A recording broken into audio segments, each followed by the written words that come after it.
আবু বকরের চেয়ে অনেক বেশি আমল আমার। শুনে যান। আবু বকর তো আলেম হজ করছেন 2 বার, একবার নিজে, একবার বলেন? নবীর সাথে। শুনে যান। আমি জীবনে কয়বার শুনে হজ করছি এখন আপনারা আর এই মনে নেই, জামাত আগে গন্তা। নেতার বিচার আপনারা করবেন। এই জামাত নেতার আবু এই বকর উল্টো উমরা যা কয়টা বলে, করছেন আমার জানা নাই, বিচার আপনারা করবেন। তবে এটা আমি দায়িত্ব নিয়ে বলতে পারি, আবু বকরের সারা গোষ্ঠী মিললে উমরা যা করছে তার চেয়ে বেশি ওমরা আমার হবে। আবু বকর জীবনের তেলাওয়াত যা করছে তার চেয়ে অনেক বেশি তেলাওয়াত আমি করছি। আবু বকর আমার মতো খতম তারাবি পড়ায় নাই, ওই সময় ছিলই না, এটা তো ওমরের সময়ে চালু হয়েছে 20 রাকাত। নাউজুবিল্লাহ, নাউজুবিল্লাহ। এই মৌলবী নিজের আমলের সাথে সিদ্দিকে আকবর হজরত আবু বকর রাদিয়াল্লাহু তাআলা আনহুর আমলের তুলনা দিয়ে হজরত আবু বকর রাদিয়াল্লাহু তাআলা আনহুর শানে চরম বেয়াদবি করেছে। হজরত আবু বকর রাদিয়াল্লাহু তাআলা আনহুর মহান শানকে খাটো করেছে। এই মৌলবী তো পড়ালেখা করে নাই, জানে না যে সাহাবায়ে কিরামের শান খাটো করা কত বড় অন্যায়। সাহাবায়ে কিরামের শানকে যারা খাটো করে ওদের ব্যাপারে কত কঠিন ফতোয়া এসেছে জানেন? দেখেন, হিজরি 4th শতাব্দী অর্থাৎ 1000 বছর আগে ঐতিহাসিক ইমাম হিবতুল্লাহ আল-লালাকাই রহমাতুল্লাহ এর লিখিত বিখ্যাত আকীদার কিতাব শারহু উসুলি ই'তিকাদি আহলিস সুন্নাহ ওয়াল জামাআহ, উক্ত কিতাবের 165 পৃষ্ঠায় পরিচ্ছেদের নামটি এভাবে এসেছে: সিয়াকু মা রুইয়া আনিন নবী সাল্লাল্লাহু আলাইহি ওয়াসাল্লাম মিনাল ওয়াঈদি আলা মান লাআনা সাহাবা, যারা সাহাবীগণকে লানত দিবে, আও তানাক্কাসাহুম, অথবা সাহাবীগণের নিন্দা করবে, শান কমাবে, আও নাওলা মিনহুম, অথবা সাহাবীগণের অমর্যাদা করবে, ওয়া তাতাব্বাআ আওরাতিহিম, অথবা সাহাবীগণের শান মান ইজ্জত কমানোর উদ্দেশ্যে সাহাবীগণের বিষয়ে পর্যালোচনা করবে, ওদের ব্যাপারে প্রিয় নবীজি সাল্লাল্লাহু আলাইহি সাল্লাম থেকে যা হুমকি বর্ণিত হয়েছে এ বিষয়ের পরিচ্ছেদ। এই পরিচ্ছেদে ইমাম আহমদ বিন হাম্বল রহমাতুল্লাহ আলাই থেকে সনদ সহ বর্ণিত হয়েছে। ইমাম আহমদ বিন হাম্বল রহমাতুল্লাহ কে জানেন? 1200 বছর আগে যিনি একমাত্র ইমাম যার 10 লক্ষ হাদিস মুখস্থ ছিল, সেই ইমাম আহমদ বিন হাম্বল রহমাতুল্লাহ আলাই বলেছেন, ফতোয়া দিয়েছেন, ইযা রাআইতা আহাদান ইয়াজকুরু আসহাবা রাসূলিল্লাহি সাল্লাল্লাহু আলাইহি ওয়াসাল্লাম বিসুইন ফাত্তাহিমহু আলাল ইসলাম। অর্থাৎ তুমি যদি এমন দেখো যে সাহাবীগণকে কেউ দোষণীয়ভাবে বা দুর্বলভাবে উপস্থাপন করতেছে, তাহলে তুমি ওকে অভিযুক্ত করো ওর ঈমান আছে কিনা বা ও মুসলমান কিনা। তাহলে চিন্তা করেন ভাইরা, এই কিতাবের এই পরিচ্ছেদ অনুযায়ী এবং ইমাম আহমদ বিন হাম্বল রহমাতুল্লাহ আলাই এর ফতোয়া অনুযায়ী মৌলভী হাসান জামিলের ঈমান আছে কিনা সন্দেহ আমার। কারণ মৌলভী হাসান জামিল হজরত আবু বকর রাদিয়াল্লাহু তাআলা আনহুর আমলকে দুর্বলভাবে খাটো করে উপস্থাপন করছে। হজরত আবু বকর রাদিয়াল্লাহু তাআলা আনহুর শান খাটো করা হয়েছে।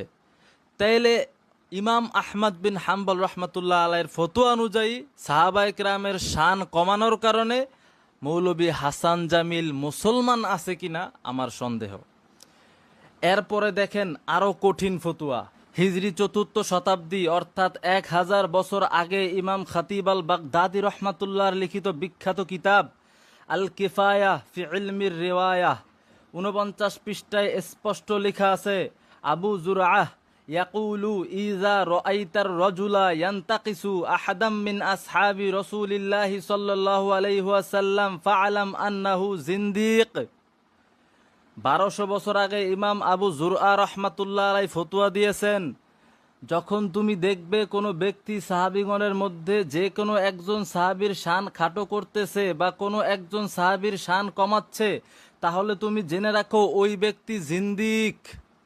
তাহলে চিন্তা করেন ভাইয়েরা, 1200 বছর আগের ফতোয়া অনুযায়ী এই মৌলভী হাসান জামিল জিন্দিক অর্থাৎ মুরতাদ নাস্তিকের মতো জঘন্য। কেন? সে হজরত আবু বকর সিদ্দিক রাদিয়াল্লাহু তাআলা আনহুর শান খাটো করেছে। এখন এই জিন্দিক মৌলবীর দালালরা বা অন্ধ পূজারীরা বলতে পারে যে মৌলভী হাসান জামিলের উদ্দেশ্য তো এমন ছিল না, মৌলবীর উদ্দেশ্য তো হজরত আবু বকর রাদিয়াল্লাহু তাআলা আনহুর শানকে খাটো করা ছিল না। আরে এই আবাল মার্কা অজুহাত দিবা, কাজ হবে না। মৌলবীর উদ্দেশ্য কি ছিল তা পরের বিষয়। মৌলবী যেভাবে হযরত আবু বকর রাদিয়াল্লাহু তাআলা আনহুর আমলকে খাটো কইরা বর্ণনা করছে, উপস্থাপন করছে, তা তো স্পষ্ট দেখাই যাইতেছে। মৌলবীর এত বড় সাহস হয় কিভাবে যে হযরত আবু বকর রাদিয়াল্লাহু তাআলা আনহুর আমলকে এত খাটো করে উপস্থাপন করে এবং এটা বলে যে একটা একটা আমল যদি হিসাব করি আমি হাসান জামিলের চেয়ে আবু বকর রাদিয়াল্লাহু তাআলা আনহুর সিরিয়াল অনেক পিছনে। এইভাবে একটা একটা করে আমল যদি ধরে তো দেখা যাবে আবু বকরের সিরিয়াল অনেক পিছনে আমার চেয়ে। নাউজুবিল্লাহ, নাউজুবিল্লাহ। এত বড় সাহস কিভাবে পায় যে হযরত আবু বকর রাদিয়াল্লাহু তাআলা আনহুর শান এত খাটো করে, হযরত আবু বকর রাদিয়াল্লাহু তাআলা আনহুর আমলকে এত খাটো করে উপস্থাপন করে যে মৌলবীর চেয়ে অনেক পিছনে সিরিয়াল হযরত আবু বকর রাদিয়াল্লাহু তাআলা আনহুর। নাউজুবিল্লাহ। তো এইসব মৌলবীরা নিজেদের ইচ্ছা মতো সাহাবায়ে কেরামের শানে বেয়াদবি করবে, সাহাবায়ে কেরামের শানকে খাটো করবে, আর আমরা কি এইসব মৌলবীদেরকে ছাইরা দিমু? এইসব মৌলবীরা যত বেয়াদবি করবে সাহাবায়ে কেরামের শানে, প্রিয় নবীজির শানে, আমরা এইসব মৌলবীদেরকে ততবার কাফের মুশরিক জিন্দিক বলবো ইনশাল্লাহ।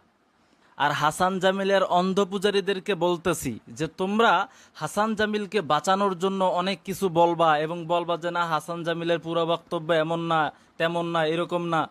ঠিক আছে, আমাদের ফতোয়া বা আহলে সুন্নাত ওয়াল জামাতের ফতোয়া যদি তোমরা না মানো, তাহলে তোমরা যে যার অন্ধ পূজা করো, ওই যে ইবনে তাইমিয়া তোমাদের গুরু ঠাকুর, তার ফতোয়াই মানো।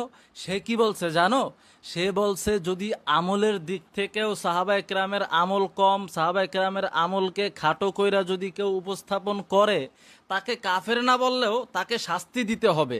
তাইলে তোমাদের গুরু ঠাকুর ইবনে তাইমিয়ার ফতোয়া অনুযায়ী এই হাসান জামিল মৌলবীকে কি শাস্তি দিবা সেটা দিয়া দিও।